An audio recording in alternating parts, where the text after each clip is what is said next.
आज की वीडियो में हम लोग देखने जा रहे हैं कि कैसे हम लोग मल्टीपल हैंडलर्स अपने लगा सकते हैं एक सिंगल प्रोमिसेस पर, और प्रॉमिस चेनिंग किसे कहते हैं हम लोग इन दो चीज़ों के बारे में देखेंगे। तो शुरुआत करते हैं हम लोग प्रॉमिस चेनिंग से। तो लेट्स से मैंने सब कुछ सेटअप कर ही रखा है। प्रॉमिस चेनिंग, ठीक है। तो पहले टेस्ट कर लेते हैं हमारा ये सही से काम कर रहा है या नहीं कर रहा। और ये हमारा सही से काम कर रहा है, हमें आउटपुट दिख रहा है, ठीक है।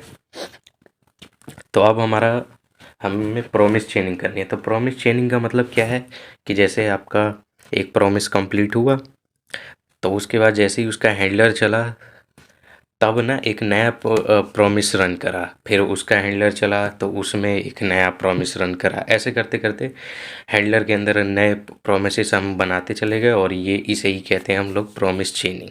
तो इसका मैं एक एग्जांपल देता हूँ आपको कि let promise 1 is equal to new promise. तो यहाँ हमने भेजा एक रिजॉल्वर को, एंड एक भेजा हमने रिजेक्ट को भेज दो या एरर हैंडलर भेज दो। ये सब नाम ही है, कोई दिक्कत नहीं है इनका, ठीक है। तो ये गया। अब यहाँ पे जैसे हम लोग लास्ट में कर रहे थे ट्राई कैच, तो यहाँ पे एरर पास डाउन करता था, और यहाँ पे हम लोग करते थे कि let a is equal to 10, और बी में हम लोग नहीं, ए में हम ए प्लस बी कर रहे थे, ठीक है। एंड इसके बाद कंसोल लॉग ए कर रहे थे, और अगर ये हमारा टास्क चल जाता तब हम लोग रिजॉल्वर को चला रहे थे, ठीक है। तो ये था हमारा टास्क। लेकिन अब क्या हो, तो अगर मैं इसका P1 डॉट देन को चलाऊं, तो हम लोग कोई आर्गुमेंट पास नहीं कर रहे हैं, और यहाँ पे लिख रहे हैं normally console log and completed promise, ठीक है। तो हमारा प्रॉमिस ना वो कंप्लीट हो गया, ठीक है। और यहीं पे अगर मैं कैच भी लगा दूं तो कैच हमारा एरर पकड़ लेगा, ठीक है। तो लेट्स से एंड यहाँ पे ये पैरेंथेसिस, और यहाँ पे हम लोग लिख रहे हैं console dot log error occurred, and यहाँ पे हम लोग ऐसे ही कर देते हैं एरर डॉट मैसेज, ठीक है। तो ये हमने चलाया, तो ये इसने बोल दिया कि एरर अकर्ड हुआ है और बी नॉट डिफाइंड है, ये आया है। और यहाँ पे अगर मैं इसको let b is equal to 10 कर दूँ, तो हमारा कंप्लीट हो गया प्रॉमिस। तो अब ये जैसे यहाँ पे जब ये चल रहा है, ठीक है, तो मैं क्या चाहता हूँ कि एक ना नया प्रॉमिस बने, लेट P2, ठीक है। तो वो क्या होगा, एक न्यू प्रॉमिस होगा, ठीक है। तो उसमें रिजॉल्व और रिजेक्ट जाएगा, एंड यहाँ पे भी ट्राई कैच चलेगा, ठीक है। तो इसमें क्या होगा कि रिजेक्ट वाले तो रिजेक्ट को संभाल लेगा एरर, एंड यहाँ पे ये करेंगे let c is equal to 10, और यहाँ पे हम लोग ना सी में डी जोड़ेंगे, सी प्लस डी, ठीक है। ये करने के बाद हम लोग कंसोल लॉग करेंगे सी को, एंड इसको करने के बाद हम लोग रिजॉल्वर को चलाएंगे, ठीक है। तो जैसे ये हुआ, और इसके बाद हम लोग इसे रिटर्न कर देते हैं कि P2 जो हमने बनाया है उसको रिटर्न कर दो। तो अब इसको हम लोग कैसे कर सकते हैं, हम लोग यहीं पे कर सकते हैं।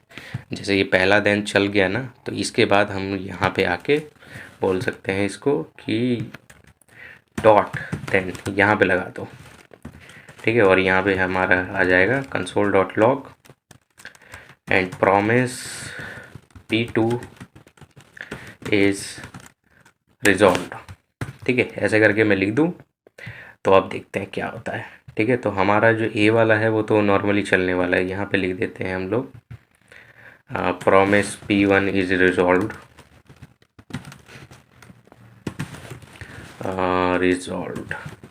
ठीक है, राइट।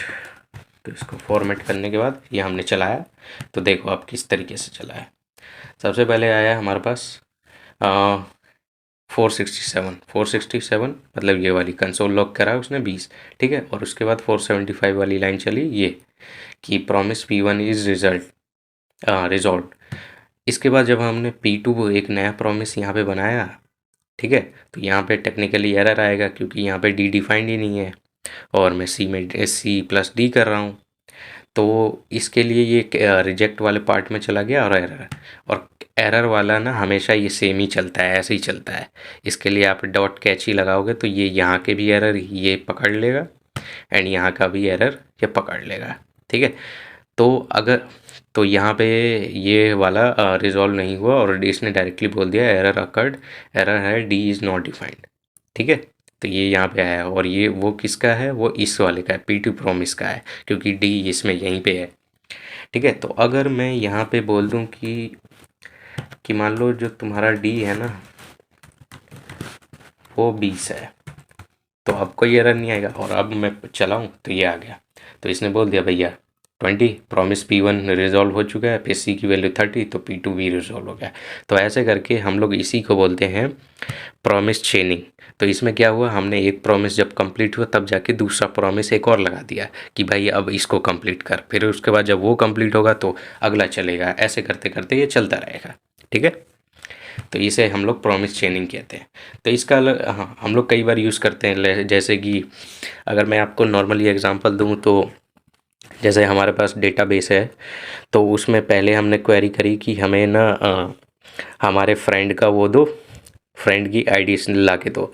तो जब वो वाला प्रॉमिस कंप्लीट हो गया तो हमने क्या किया, जो हमारे पास फ्रेंड्स की आईडी थी हमने उस पे प्रोफाइल रिक्वेस्ट मारी। तो अब वो हम हर एक फ्रेंड के लिए एक प्रॉमिस बना रहे हैं जिसमें उस प्रॉमिस में क्या आएगा, उस फ्रेंड का डेटा आएगा।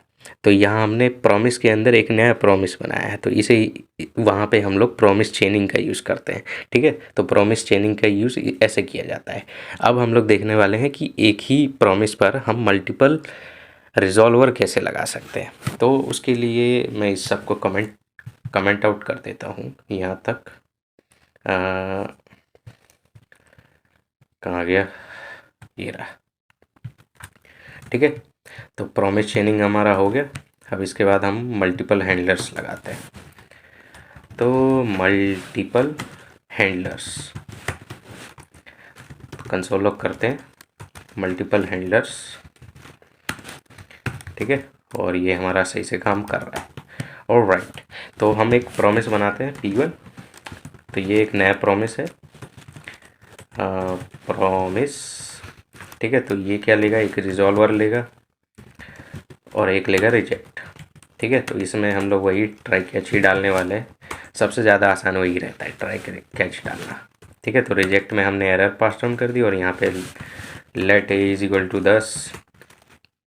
पुराना एग्जांपल है जब मैं बार बार आपको बोर नहीं करूँगा, तो जल्दी से मैं लिख देता हूँ एग्जांपल, ठीक है। और फिर हम कर देंगे कंसोल लॉग ए को, ठीक है। तो हमारा सेट है और ये सब जब हो जाएगा तब रिजॉल्व चल जाएगा, ऑलराइट। तो अब हम लोग ये क्या कर रहे हैं, तो अब हम चाहते हैं कि जब P1 कंप्लीट हो जाए हमारा प्रॉमिस तब क्या हो, ये वाला फंक्शन चले जिसमें बोले console log first handler, first क्या बोलते हैं इसको, रिजॉल्वर, ठीक है। तो ये पहला रिजॉल्वर हमने यहाँ पे इंस्टॉल कर दिया। ऐसे करके ना आप एक और रिजॉल्वर लगा सकते हो कि P1 डॉट देन, एंड यहाँ पे मैं बोल रहा हूँ सेकेंड रिजॉल्वर, तो इसी को यहाँ से ले आते हैं एंड सेकेंड, ठीक है। तो ये क्या होगा, पहले ये वाला चलेगा, अच्छा P1 में डॉट देन तो ये चलेगा, फिर उसके बाद P1 में डॉट देन, अच्छा ये भी है तो ये भी चला देगा ये। तो ये प्रॉमिस चेनिंग नहीं है। प्रॉमिस चेनिंग में क्या होता है कि हम देन के अंदर एक नया प्रॉमिस बनाते और यहीं पे डॉट देन के बाद यहाँ पे ही लगा देते हम डॉट देन, यहाँ पे ऐसे हम वो नहीं कर रहे हैं। हम क्या कर रहे हैं, P1 ही प्रॉमिस है, उसी पे ही ये मल्टीपल हम लोग रिजॉल्वर लगा रहे हैं। तो अगर मैं इसको सेव करके रन करूँ तो B is not defined, okay, तो हमारा वो एरर आ चुका है, ठीक है। 503 पे ये एरर आया है, पर ये तो रिजेक्ट में जाना चाहिए। अच्छा, रिजेक्ट तो हमने लगाया नहीं ना, तो एक मिनट, रिजेक्ट रिजेक्ट वाला भी पार्ट तो हैंडल करने के लिए लगा देता हूँ। तो कंसोल डॉट लॉग एरर, ठीक है। तो एरर डॉट मैसेज यहाँ पे प्रिंट हो जाएगा, ठीक है। अब इसको हमने सेव करा, और ये हमें दोनों में लगाना पड़ेगा डॉट, क्योंकि ये बार बार आप उसको कर रहे हो ना, तो यहाँ पे भी कर देते हैं, ठीक है। और ये किया, तो ये देखो बी इज़ नॉट डिफाइंड 2 बार ही आ रहा है, तो मतलब हमारा ये देन वाला पार्ट नहीं चल रहा है, कैच वाला चल रहा है, कोई दिक्कत नहीं। अब मैं देखो बी को डिफाइन करूँगा तो देखना दोनों हमारे चलेंगे, ऐसा नहीं है कि कोई एक ना ओवरराइट कर देगा दूसरे को। जैसे कि ये बाद में इनिशियलाइज हुआ है, तो ये वाला जो हमारा रिजॉल्वर है वो इसको ओवरराइट नहीं कर देगा इस वाली को। अब देखो, पहले आउटपुट देखो फिर देखना। तो ये देखो ए की वैल्यू 30 आई, और ये देखो फर्स्ट रिजॉल्वर भी चला और सेकंड भी चला है। तो ऐसे करके आपको अगर कभी ऐसा हुआ कि जैसे ये वाली मेरी प्रॉमिस कंप्लीट हो जाए, तो मेरा ये फंक्शन चल जाए, ये भी चल जाए, ये भी चल जाए, ये भी चल जाए, सब चल जाए एक बार में, तब आप क्या करोगे? तब आप इसका करोगे, मल्टीपल रिजॉल्वर्स असाइन करोगे। तो वो कैसे करते हैं? प्रॉमिस में देन लगाओ, फिर जो फंक्शन तुम्हें चलाना है वो चला दो, और कैच लगाना है, ये लगाना ज़रूरी है, ठीक है। ऐसे ही करके पी फिर दोबारा से सेम ब्लॉक बनाओ, और इस बार जो आपको दूसरा फंक्शन है वो दे दो। तो ऐसे करके हम लोग मल्टीपल रिजॉल्वर किसी भी एक प्रॉमिस में अटैच करते हैं, ठीक है। और आपने देखा ही दोनों ही चल जाते हैं, ठीक है। तो ये प्रॉमिस चेनिंग से किस तरीके से अलग है आपको ये भी पता चल गया, क्योंकि हम यहाँ डॉट देन के बाद डॉट देन नहीं लगा रहे, मतलब एक और देन नहीं कर रहे, क्योंकि यहाँ पे कोई नई प्रॉमिस इनिशियलाइज नहीं होती है आपके मल्टीपल हैंडल रिजॉल्वर्स में। जबकि आपके प्रॉमिस चेनिंग में नई प्रॉमिस आपकी रीइनिशियलाइज होती है, और फिर उस पे आप डॉट देन ऐसे करके लगाते जाते हो। यहाँ पे एक ही प्रॉमिस है, उस पे आप चाहते हो कि जैसे ही ये रिजॉल्व हो जाए, कंप्लीट हो जाए मेरी ये प्रॉमिस, तो मैं मल्टीपल फंक्शंस एक बार में रन कर पाऊँ। तो वो रन करने के लिए ही हम लोग ये तरीका यूज़ करते हैं, ठीक है। तो आई होप आप लोगों को ये दोनों चीज़ें अच्छे से समझ में आ गई होगी। तो आज के लिए बस इतना ही, मिलता हूँ मैं आपसे नेक्स्ट वीडियो में। सी या बाय।